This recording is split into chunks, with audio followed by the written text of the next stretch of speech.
তাদের কার্যক্রমকে দিন দিন সামনের দিকে অগ্রসর করে যাচ্ছিল, সফলতার একটা মানদণ্ড উন্নীত হচ্ছিল। এমনই এক পর্যায়ে একটা কঠিন হুঙ্কার দিয়ে আমার ভাইকে চিটাগাঙে শহীদ করা হয়েছে। আমার একজন ভাই শহীদ হয়েছে। আমরা রাজপথে নেমে এসেছি।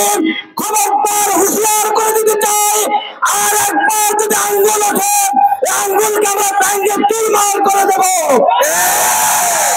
ইসকনকে রাষ্ট্রীয়ভাবে নিষিদ্ধ ঘোষণা করতে হবে।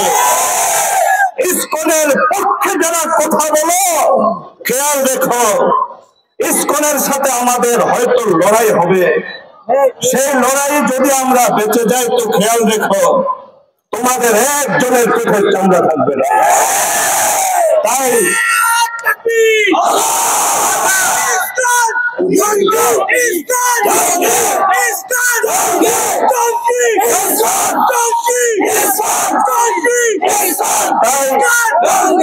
তাই আমাদের খেয়াল রাখতে ইসকন ইসকন ইসকন ইসকন ইসকন ইসকন ইসকন ইসকন ইসকনের চামড়া, ইসকনের চামড়া, ইসকন ইসকন আলিফ ভাই শহীদ করো।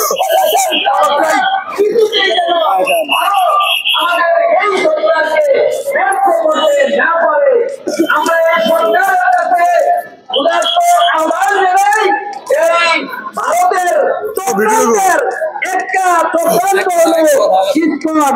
এই ইসকন হেফাজত ইসলাম বাংলাদেশ হুশিয়ার সাবধান।